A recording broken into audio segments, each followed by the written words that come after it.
everyone, welcome back to In the Alley. My name is Cody. Glad you guys are back for another video. One of these teams is going to Vegas. This is going to be fun. Is it going to be the Massachusetts Pirates, who already have a championship under their belt, and they've only been in the league for about 4 or 5 years? It's pretty insane. Or is it going to be the Green Bay Blizzard, who have struck while the iron's hot? They have caught lightning in a bottle. They are the darlings of the season. Can they make their trip to Vegas and a chance to win their first championship? Let's preview it. Friday, August 2nd, 7:05 p.m. Central Time on YouTube Stadium. Just remember that. Stadium's YouTube channel. Don't go to the IFL YouTube channel. Don't go to a team-centric YouTube page, anything like that. You can go to the IFL website. They'll have the link there, obviously.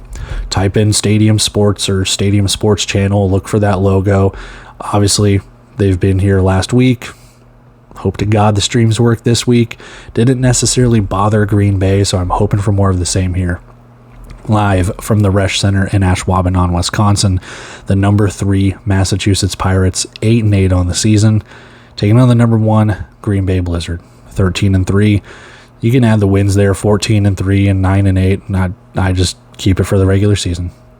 So, as you can see below, I'll talk about the series history in a second, but it's been very close games. That's the reason I'm so excited for this. Let's take a little bit of a dive into our statistical leaders, and normally I'd keep this season tally going, but I just kind of want to give a snapshot, a little glimpse of what happened last week for both teams, where they kind of stand when it comes to this, and we'll talk about the stats down below too. I've only included stuff from last week. Now you can kind of sit there and be like, well, why? And it's just to kind of give you like playoff statistics. One game does not make a season, but right now when it's do or die, kind of gives you a little snapshot of what the team did last week and what they might do this week. So let's kind of look at that. Alejandro Benefield, 152 yards, 5 touchdowns, 1 pick. Jimmy Robinson, 18 carries, 94 yards, 1 touchdown. Thomas Owens, 6 catches, 56 yards, 3 touchdowns. Guy Thomas, 5.5 tackles, 1.5 for a loss. Jaden Woodby, 5.5 tackles. Paris Ford, 6 tackles and a half a tackle for a loss. On the Green Bay side, Max Myler, 161 yards, 2 touchdowns, no picks. EJ Burgess, 9 carries, 38 yards, 2 touchdowns. And Demetrius Moore, 5 catches, 50 yards, and 1 touchdown. On the defensive side, Rafiq Abdul-Wahid, 3 tackles and a half a tackle for a loss. Julius Wilkerson with 9 tackles, and Ravarius Rivers doing what he does best, 7.5 tackles and 1 interception. Does he get another one? I don't know. Let's take a look at the team stats coming over here. Total offense. Massachusetts, 255 yards of total offense. I know it's kind of hard to see. I don't have the actual rankings or anything like that, so just going on yardage and percentages and stuff like that. I'll try and read them out if you can't read it, if you're on your phone or something like that. So 255 of total offense for Massachusetts, 223 for Green Bay. Kind of, like I said, this is just based on last week. The teams that they're playing, Massachusetts, Frisco, Green Bay, Quad City, kind of gives you a little snapshot of what each team endured last week, kind of what we can expect this week. Total defense, yards given up, 221 for the Pirates, 227 for the Blizzard. Rushing offense, 103 for the Pirates, 62 for the Blizzard. Rushing defense, 110 yards given up by Massachusetts, 96 given up by Green Bay. Passing defense, 152 for the Pirates, 161 for the Blizzard. And then passing defense, 101 yards given up for the Pirates, and then 131 yards given up by the Blizzard. Third down conversions, 6 of 7, almost 86% for Massachusetts, 2 of 6, 33% for Green Bay. Fourth down conversions, Green Bay did not attempt one, but Massachusetts did. They were 1 for 1. Red zone conversions, both teams perfect. 4 for 4 for Mass, 3 for 3 for Green Bay. And then penalties, 10 penalties, 67 yards for the Pirates. Only 4 penalties and 25 yards for Green Bay. So if we're looking at this in the sense of what do these stats kind of tell us, and again, I've said it all season, you can make your stats say whatever you want. We know how good Green Bay's defense is. We do. We know how good Green Bay's defense is. Their pass defense is the best in the league. Their defense is the best in the league. Their offense is all right. Massachusetts' offense is all right. But was there a little bit shown last week when Green Bay played Quad City and what Jimmy Robinson has been able to do running the ball? That's where I think a key thing is going to come in here. Can Massachusetts run the ball en masse, or en masse, not actual mass, but the French term en masse? Can they run it a lot? It's pretty much what I'm saying. Can they run it a lot and kind of keep Green Bay on their toes here? On the flip side, when you're looking at these third down conversions, can Green Bay convert on third down? Both these teams can get into the red zone. They're probably scoring, but it's going to take some time to get on there. Can Green Bay get off the field, or can Massachusetts get off the field on third downs? Can they force Green Bay into turnovers? Or on the flip side, can Green Bay keep doing what their defense does, force turnovers, pressure the quarterback, and do what they have to do in order to win? That's the reason why I think this is going to be a very good game. Another thing we need to take into consideration here is Massachusetts does get penalized quite a bit. Not saying they lose their cool or anything, but there's just some mental mistakes that happen.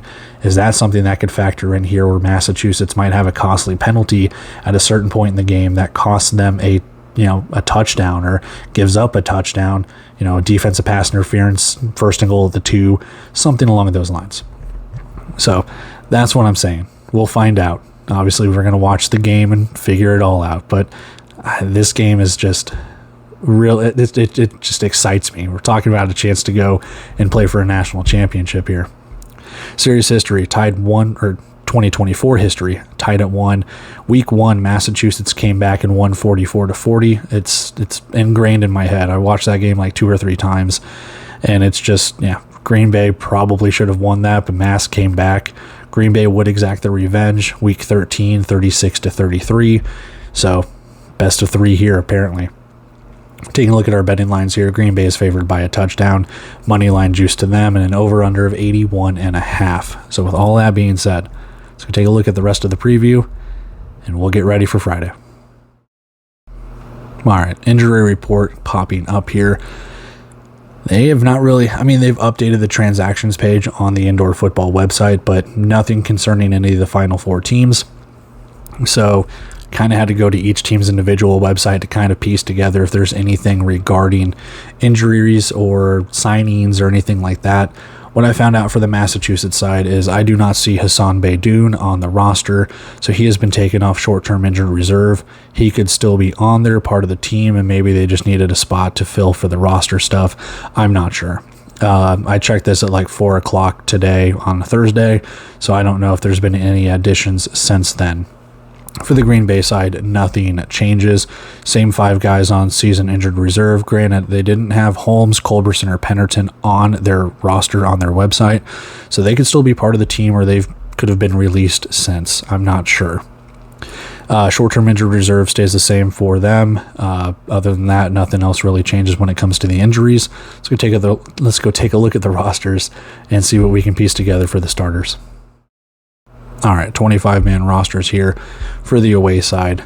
I did see something when I was checking the rosters early in the morning. They had Dallas Daniels put in there on their website. He was taken off, so I don't know if he is actually signed or not. I don't think he is, because he's not on there when I checked at 4 o'clock. So we're going to roll with it. If he shows up to play, cool. I'm taking a look at the offensive side for the Pirates. Your offensive line will probably stay the same, whether it's Branch, Cooper, Donaldson, or Guidon, however you pronounce it.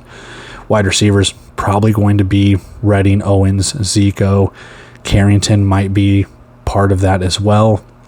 I think they kind of used Zico and Carrington, maybe Owens, kind of as your kick returners there, so do with that as you please. Robinson will be your running back. Benefield's going to be your starter at quarterback, barring anything weird. Defensive line, you'll probably get Julius Turner, Guy Thomas, and Israel Antwine. You might see Reggie Howard in there for a little bit. I know he was on special teams for a little bit. Jaden Woodby's your linebacker. And then last week, I think it was Hafford, Elam, Holmes, and Fagan were your starters, if I'm not mistaken. So I think they're just going to kind of run it all back with what they did last week. There could be a little shakeup here or there when it comes to wide receivers or secondary or maybe defensive line, but I don't see much of a change here. Why fix something that's not broken? Green Bay, more of the same. Why fix something that's not broken? Offensive line, you're probably going to start the same ones that you have. Torrey Boyd, Elias Marte, Trent Clark. Colby Thomas might get in there. I'm not really sure. Thomas has started a little bit too, so he might be the starter on that offensive line instead of Boyd. Wide receivers will be there, which means you're going to need Burgess and Cagle both, unless they run TJ Davis out there. I know he was suited up. He didn't get into the game at all. Myler's your presumed starter, barring anything funky. Defensive line will probably be Oladipo, Abdul Wahid, and Sean Mustin. Tayberry or Asajidi might get in there, and I hope I'm pronouncing that correctly. They might get in there. They might suit up as a reserve. Julius Wilkinson will be your linebacker. And then, God, pick your poison, man. I think last week they had Rivers, Steele, Canada, and Williams with Kevin Ransom on the special teams. So I know Ransom is kind of working back from the short-term injured reserve. I don't know if he's going to start. Again, if the chemistry is working, why mess with it? So there you have it. There's who I'm projecting. It's kind of what happened last week because nothing has really changed, so why change it? Let's go take a look at our bet, our prediction. We'll get out of here. All right, best bet, under 81.5. When you just look at the two times these teams played, it was 44-40, so just barely going over here. And then week 13, 36-33, so you're looking at 69 points. Nice. There's something about both defenses I think that's going to be very crucial. I think it's going to be a defensive battle here. Probably the first one to 40 might win. And we know how good Green Bay's defense is. It's going to be up to Massachusetts defense. It's going to be up to Massachusetts running game. We know what Green Bay is capable of. We also know what Massachusetts is capable of. They're a little more volatile when it comes to that roller coaster ride that they have been on all season. They've won close, they have lost close. And I don't expect this game to be any different when it comes to that. Come from behind victory against Frisco, doing what they had to do to even really kind of get into the playoffs, kind of backing their way into the playoffs as well.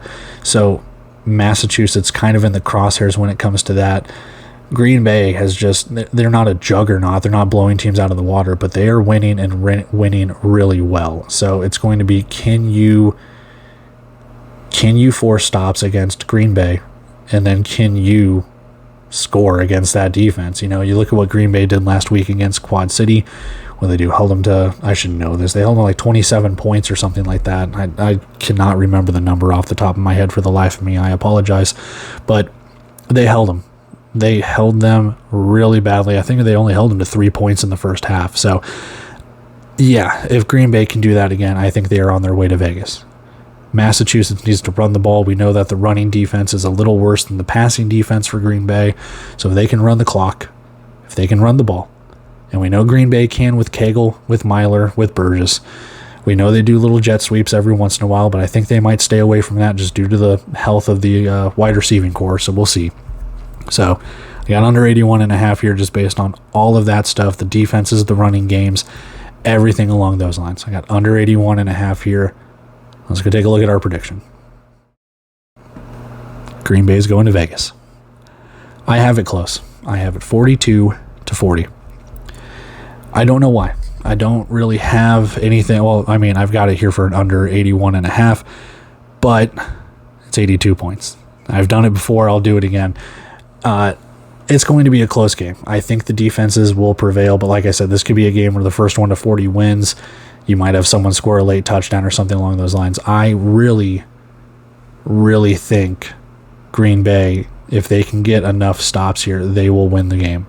If they can force a turnover or two, they can win this game. On the flip side, I am not shocked one bit if Massachusetts takes the victory. If they upset Green Bay, just like they did in the very first week of the season. And I wouldn't even call that an upset in the very first week of the season. Massachusetts was probably the better team then, and people predicted them, myself included, to go to the playoffs and have a good season. So you wouldn't have expected that week one, but yeah, if they do it again, that's just going to be a very big gut punch, and we might see a little bit of a rivalry form when it comes to these two teams. I do have Green Bay, though. It's going to be a fun game. I think it's going to be very, very defensive. The score might be lower than this. That's why I got the under. But I do think both these teams are capable of scoring 40. How well can the defenses do? I got Green Bay going to Vegas. I'm not shocked if Massachusetts pulls the upset. But for right now, The Blizz are punching their ticket to the national championship game, at least in my opinion. I think they are the better team. Their defense is going to carry them. Their offense just has to score enough points to be 1 point better than Massachusetts, and I think that the offense can do that.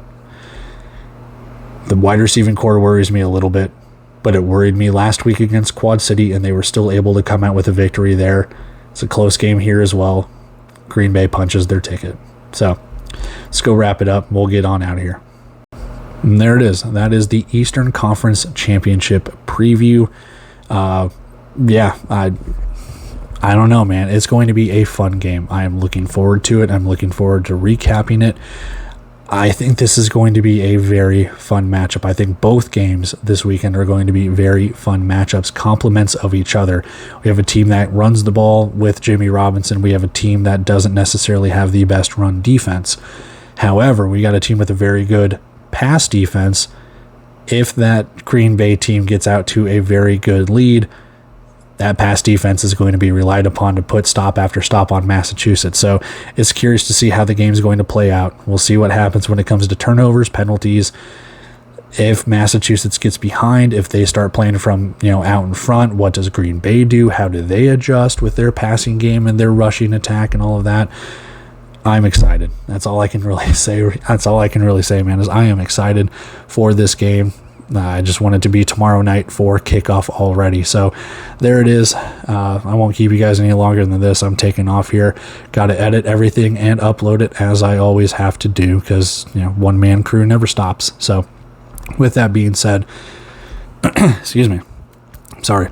With that being said, like, comment, subscribe, blah, blah, blah, blah, blah. I don't care.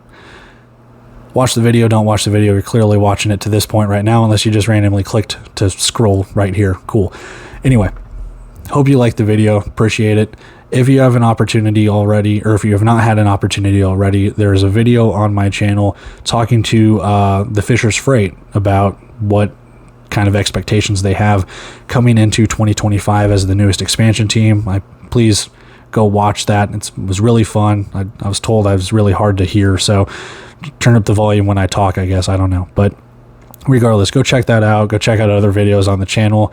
We'll have the Western Conference preview probably Sunday before the game on Monday, so people can check that out. And we'll have this up here and going. We'll watch the game on Friday. I will recap it, and we'll have that done and ready to go, and all eyes on Western Conference. So yeah, as always, love you guys. Appreciate you. Thank you for tuning in. As always, see ya.